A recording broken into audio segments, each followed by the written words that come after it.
Come with me to a magical place where being labeled the Pork Queen is a compliment, where being nice is just a way of life, and where all leaders of the free world must pass through. Welcome to Iowa. Whether you're a current Iowan, an Iowa expat, or an Iowan at heart, this show is for you. This is the Iowa Podcast. Real Iowans, real talk, no drama. Hey, I'm Rob Newton, filling in for Justin in the Brady Dental Care studio. Justin's out of town this week. Asked me to do it. I am part of another podcast, the What's Up Des Moines podcast. You get to know Des Moines, its people, and what's going on around the city. My goal is to keep the community informed by highlighting news, various events, and changes within the Des Moines Metro. And so you'll hear interviews, stories, and entertainment. Episodes drop Mondays, Wednesdays, and Fridays. You can listen to What's Up Des Moines at talkdsm.com or follow What's Up Des Moines wherever you get your podcast. Well, this week is a hot one, and kids are going back to school, which even though we don't feel it, we see it. A new season is coming. We do still have a little time with summer as far as like what we're going to feel and see outside, but the fall season is around the corner, which means the spooky season is around the corner. And I'm already seeing it all over social media. People are already ready. They're already posting their stuff about what they're going to do to get ready for Halloween and what they're going to do, what events they want to go to. And they're excited. And if I'm being a little honest, I'm pretty excited about it too. And it's not just because it's so hot in Iowa right now. And I love the coolness of the fall, but all that stuff is a lot of fun. And it's even more fun, I think, when any of like the stories and stuff that spook you are maybe real, or maybe there's something more to it than we thought. It's not just somebody writing a book or making a movie, and maybe it's happening in your backyard, in your hometown, or maybe your home state. With us today is Cedar Falls Ghost Tour host, Lauren Riensche. Welcome to the Iowa Podcast. Thanks, Rob. Happy to be here. Ooh, and I bet you're excited because, well, you know what? Before we get into all your excitement and your past and all that fun stuff with this, can you give us a quick 30-second commercial of what the Cedar Falls Ghost Tour is? Let's just say they got so much time, they're on the road, but they got to go. And what is this? Yeah, I would love to. So the Cedar Falls Ghost Tour is an opportunity to explore the historic downtown area of Cedar Falls like you never have before. And so during the tour, myself as author and host takes you around on a 1 hour, 1 mile or so walking tour as I recant the local history and hauntings of the area. So if you are a history buff who likes spooky stuff, this tour is for you. And that is such a great mix for me. I do love history, and I more and more each year. I grew up as a kid that wasn't allowed to, like, we were allowed to trick or treat and all that fun stuff, but I was not allowed to read any stories of anything spooky. Wasn't allowed to watch the movies. So as an adult, of course, I'm like, I can do whatever I want now, and so this sounds very appealing. Oh, that makes a lot of sense because in my household, growing up on a farm, we weren't allowed to watch the movie Signs because then maybe we'd be a little too afraid to go out and do chores. So I hear that. That makes sense. Ooh, just for a tease, none of those stories have anything to do with that, does it? Nope, there are no horror stories about cornfields on the tour. I think just for much as my sake as anyone else's. Okay, so Lauren, tell us before we get into, because I'm going to ask you, obviously not wanting to give too much away in any story, I'm going to ask you about some of the stories. But first, what is your connection to Cedar Falls? Yeah, so I moved to Cedar Falls in 2020, but I've been living in the Cedar Valley area for much longer than that. We grew up on a farm, my family and I, outside of Jessup, Iowa. It's a 6th-generation corn and soybean farm. And then from there, I went to college out of state and moved all over the place for about a decade. And then when the pandemic hit, it brought me back home. And at the time, my then fiance was living in Cedar Falls in a little studio apartment. And I came back here and moved in with him thinking that it'd all blow over in 2 weeks. Well, we all know better than that. And I've stayed here ever since. And I've really come to fall in love with the community of Cedar Falls and have been here ever since. That is, I am similar situation, but me in central Iowa, in the Des Moines area. But Iowa is infectious. It has to do a lot with the people and the charm of the towns and the sense of community. And so you kind of just like you got sucked in, and there's just no leaving, and you don't even want to. I completely agree. I think Iowa offers a peace and a pace of life that is inherently delightful. Now, that may not be true around October in Cedar Falls, though. For some of us, I don't know. I mean, I don't know how peaceful it is if I'm, freaked out and scared and thinking I hear or see something. But so, what is the history of Cedar Falls that makes it spooky enough to have, this kind of tour? Well, I think I'll have to say that a lot of the spookiness comes from the fact that the town was built along the Cedar River. It's the lifeblood of the community and has been for going on almost 200 years. And there have been, of course, therefore, a lot of tragedies related to work along the river. And so there are certainly a lot of spooky stories along the Cedar River. So many that I think I could probably make a tour just about that river. But of course, there's been so many families and people who have come to live in the town of Cedar Falls over time that have left their mark for 100 years or more that allow for an interesting tale to be told. Yeah. And so how old would you say some of these stories are?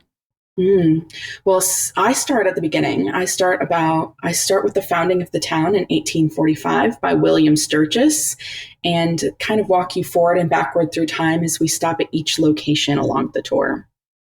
Okay, so and going into the oldest part, and I know that people will, if they go on this tour, they're going to get like the lowdown. But can you give me kind of a summary of that oldest story? Sure. My oldest story on the tour. I'm going to have to say that my oldest story on the tour is the one that I tell at the very beginning. I talk a little bit about our starting location in Overman Park in Cedar Falls and talk about an entity that's been spotted there. And what I like to do on the tour and why it's a historical haunted tour is because I try and take the stories of hauntings that I prefer, of course, being ones that have been corroborated by multiple people independently. They get leads for a much juicier tale. I take those stories and then I walk back in time looking through historical archives and records, matching up those hauntings to people and places in history. And so in Overman Park, that land originally belonged to Native American tribes in the area before it was bought by the state of Iowa, perhaps for a greatly discounted rate, unfortunately. And then people were allowed to come and do land claims on it. And so there's an entity that's been spotted in the park. And when you walk back in time, potentially could it be the entity of one of the founding members of the community, John Overman, or perhaps it is a Native American come to walk the land again that was once theirs. And so this entity is a kind of a calming, quiet kind of entity, or does it get spookier than that for people who have maybe seen him? Yeah, well, it sounds like it's at least spooked some people's dogs, right? So in Overman Park, late at night, the people who have come to the park just for a walk, to take their dog out, or live around the perimeter of the park have reported seeing a dark, shadowy entity walk across the park swiftly there's a little red house storage shed unit on the property. And the entity always seems to start there, walk swiftly towards the center of the park, and then disappear. It's tall, perhaps it's a man, and that's why I went back in time to try and figure out who could be attached to that area. Well, perhaps John Overman, because when he originally laid out the town, he intended for Overman Park to actually be the location of the county courthouse, which of course it is not. It is a park. And I am happy to tell you more about that story on my tour. Or again, maybe it's one of the Native Americans who originally populated the land.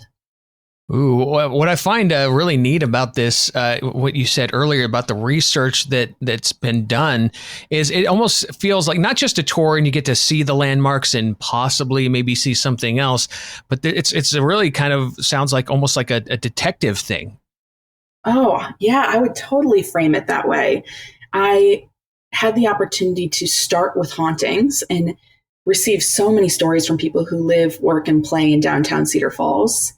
then narrow them down to stories that, like I said, could be corroborated independently or have strong ties in history, and then walk backward from there to do research to try and figure out who's haunting this place and why. Walk me through how this all started, because I'm assume you started this tour, right? I did. Yep. So what was the day one thing? How did this all come to be? Where you just you heard a story and then you're like, I'm going to do the research, just kind of like what you just said you were doing to create the tour. But how did it start to? Just walk me through the beginning.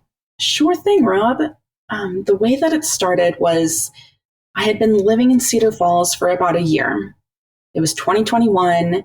And as many of us in the pandemic felt that we got up every day, we went to our jobs, those of us who were perhaps fortunate enough to be working from home, and we did our job all day. And then we looked at another screen before bedtime and went back to bed and did it all over again. And I was starting to feel tired of the monotony of those type of days. And so I wanted to lean back into a hobby. And when I thought about what brings me a lot of joy, well, one of the things I like to do is to go on the ghost tour in communities that I visit. I think that the lore that finds itself embedded in a community's history is just so fascinating to me.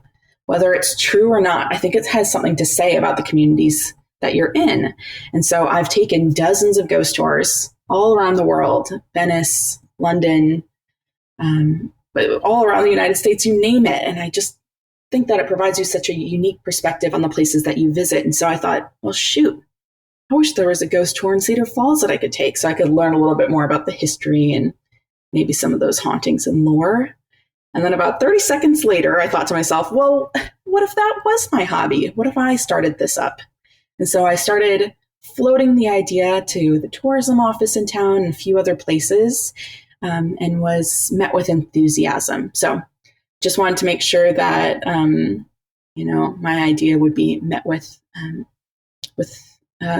open arms in the community. And I am pleased to report that my tours have been sold out. I've gotten great feedback, and people have come out to support a small business ever since.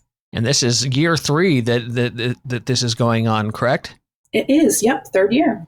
That's pretty exciting. It's great to see. I mean, we are fortunate in this state that from my perspective in my own work, it is a business friendly state. I would say Iowa is, and the fact that there's so many unique types of businesses all over, and it's really cool that you were able to, that's such a great entrepreneurial idea. You want to you're like, hey, it's not here. I'm going to make this myself. And the fact that you're able to do this is far more unique than, I love going to every single restaurant and I want to eat all the delicious food, believe me. But this is part of the entertainment business, what you're doing, and which is really cool. But it's not just that. You're also letting people in Iowa know about one part of its state's history, and that's really neat. Thank you. Yep, that's my favorite part of the tour, is getting to share these stories, seeing the expression on people's faces, and being able to answer questions. I just like that this helps our own tour goers become more educated in our town's history. And so before you started doing a deep dive into Cedar Falls and looking for ghost stories, were there already a bunch of stories about the town that just kind of everyone in the neighborhood, in the community was like, yeah, I wouldn't walk down that street, or I always go by this place because I see or hear something? Is this just part of the legend of Cedar Falls? It seemed a bit more disparate than that when I first started, but I will say that there are locations where people all seem to agree that they were haunted, right? Because some of my stories were corroborated independently. And so what I did to begin this research and to look into finding ghost stories to include on the tour was I literally just walked up and down Main Street with a little flyer that said "Got Ghosts" and my email address on it. So sorry for stealing that branding, Got Milk, but and I walked into all the shops, talked to the people who work there, the owners. And I will say that so many of the owners and people who work in those shops were just game to tell me their stories. I'd heard something go bump in the back. I've seen a guy down the hall, etc. You name it. And a lot of them, it seemed, felt like it was an opportunity to get off their chest, which, I had my notes out. I was ready to hear their stories. So there's certainly ghost stories to be found by poking around in town. And in the future, if I should expand these tours, I've got some pretty good ones lined up from the University of Northern Iowa as well. There's a few more known ghost stories over there. Oh, wow. That's really, and that's what I was going to ask. When you did this year one, how many stories had you found and are using on the tour? Oh my goodness, what a great question, Rob. I collected so many stories that my first iteration of the tour, when I pulled it all together in my Word document, was 2.5 hours long. And I just thought, I only know one person who maybe wants to spend that much time on ghosts, and I'm her. So I whittled it down. I've collected probably over 115 or 120 ghost stories at this point, which has given me a pretty rich catalog to select from, and definitely made it tough to try and narrow down which ones I wanted to spend time on the tour and time researching. So is it a situation where like year one or even just now, like depending on when you go on this tour, may they get a different story than they did if they, like, maybe someone just loved it and wanted to go the first time, and then I know it sells out so fast and they're like, so I'm booking too, because I have another friend who's available on later on in the month. And so is there a chance that they would see it and hear about a different story? We stick to the same script for all of the public tours, but that doesn't mean that you can't ask questions along the way, because I've certainly got a lot of Cedar Falls history and hauntings rattling around up here now that I've been working on this for so long. Oh, that might open a can of worms. It's like, if you're either going to get someone who's like, you know what, I'm scared enough and I'm ready to go home, or you're going to have someone like, tell me more. Okay, tell me another one. And you're like, eventually I've got to be able to go to sleep. Well, I do love sticking around for a little bit after the tour too, because plenty of people who do live in Cedar Falls come up to me afterwards and say, you got to know about my grandma's house, or you got to know about the house I grew up in. Could you do some research on this? And I catalog them all away for future opportunities. But I like that it brings us together, that maybe we don't have it all figured out and we can share a bond in that. Yeah, that's really neat. And so when you say, you sold out, and it sold out quickly the past 2 years, about how many Iowans came to town for this? Like, how many people does that mean?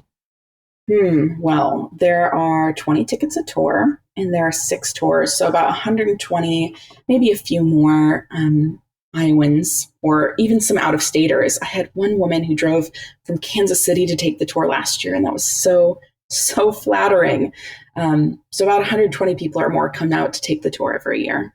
Oh, wow. I'm sensing it might become something you're going to have to start in September and go into October, because like I said, going on social media, people are already just desperate for this season to come.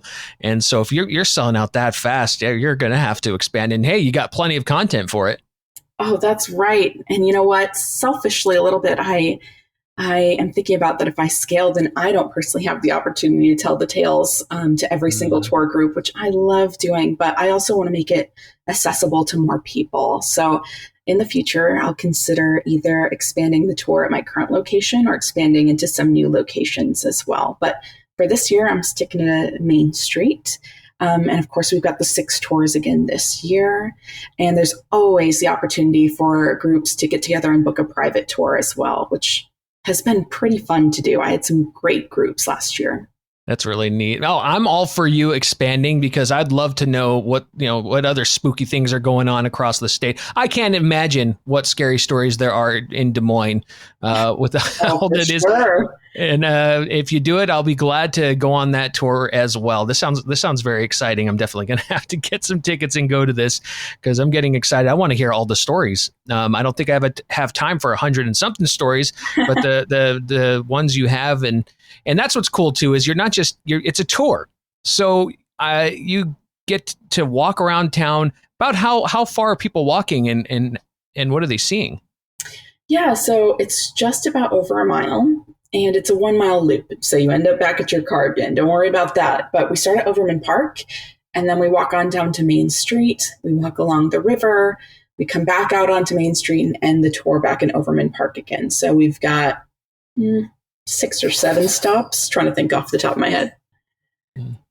That's really cool. And so, okay, so you said that there's people in town now in Cedar Falls that are like, coming to you with their stories and stuff. Has the town just become like Halloween town during October in support of this, and just like they're doing, like they've got some pictures of whoever ghost you're talking about? I mean, is it just like as soon as you come into this town, you know where you are? Oh man, that's the long con, is to turn this into Halloween town here. But I certainly have a lot of ghost stories from all over town, and I've certainly been recognized in town. It is so fun to be at a local bar and be called out as, "Hey, that's the ghost girl." I don't mind that designation at all. I think it's fun, and I love starting up that conversation with people. But yeah, I think that Halloween in the downtown area is pretty fun. There's parades, cemetery walks, lots of fun things to do.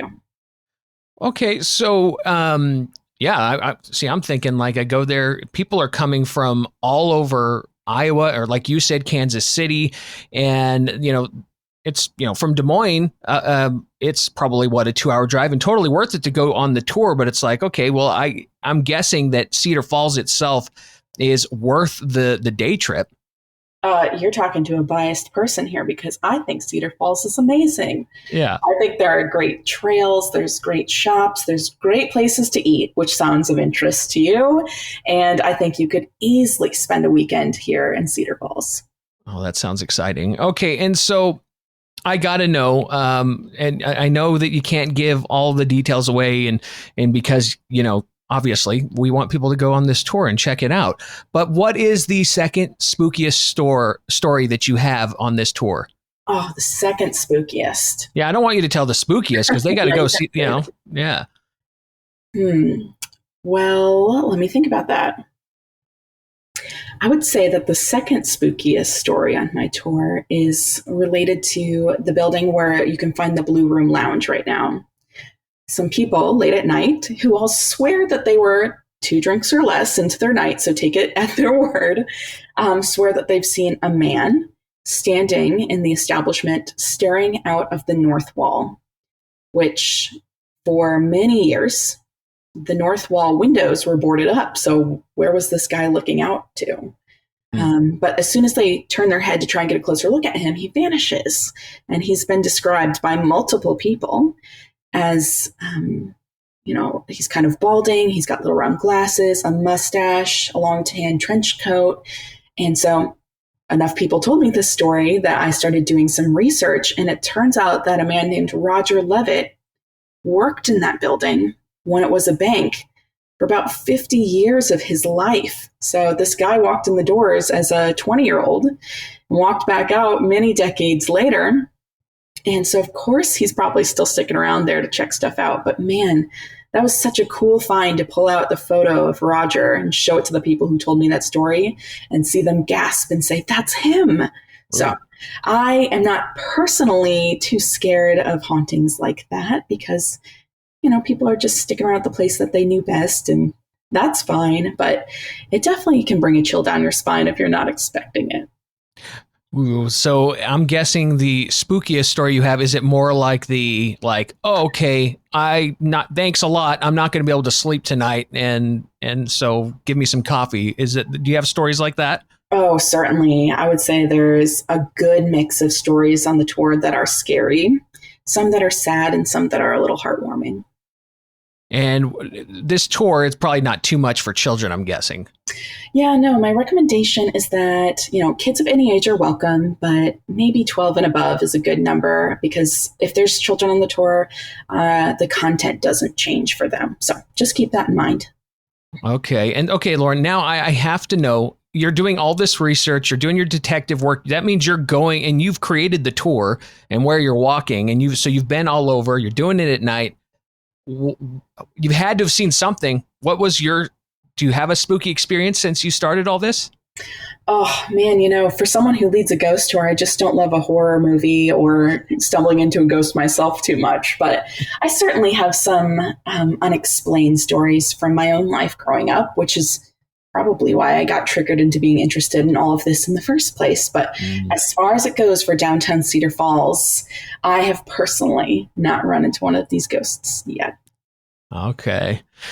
Well, the tour dates will be announced on September 1st, right? Yep, that's when I'll be sharing them out. So I encourage everyone to follow Cedar Falls Ghost Tour on Facebook and Instagram. It's at CF Ghost Tours, right? Yep. That's Falls the handle. Ghost Tour on Facebook and CF Ghost Tour on Instagram.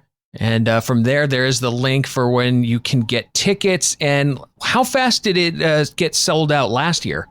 In just about over 36 hours. So I'll be posting the tour dates ahead of time so you can coordinate with your friends and be quick on the draw when the tickets go on sale at 12 p.m. Central on Friday, September 15th. See, you have ample time to get ready. Make sure you follow Cedar Falls Ghost Tour on Instagram and Facebook, and just be ready to click as soon as Lauren lets you know that they're up on September 1st. And then, get your tickets and bring me as well, so that I can benefit from how quick you are on getting on these tours. Yeah. And so this is exciting. This is fun. I'm looking forward to it, and I'm sure a lot of other people are as well. Now, last question. Okay. We don't know the dates, but I'm sure there's going to be a tour on the spookiest night of the year, it being Halloween. Certainly. Come join me on All Hallows Eve. There will certainly be a tour on Halloween. Is there anything extra special that might happen on that tour? The atmosphere is usually the spookiest downtown, and there's usually something going on, like music playing or special drinks that either before or after your tour you're welcome to stick around for. Right on. Okay, Lauren Riensche, Cedar Falls Ghost Tour this October. Thanks for coming on the Iowa podcast. Thanks for having me, Rob. I'll see you this October. Well, that's it for this week's episode. I'm Rob Newton in for Justin Brady. If you'd like to learn more about the Cedar Falls Ghost Tour and host Lauren Riensche, the creator of the tour, you can visit iowapodcast.com. You can also check out the article with all the information about the Cedar Falls Ghost Tour. That's iowapodcast.com. You can also follow Iowa Podcast on social media from there. Check it out. And Justin, we'll talk to you next week.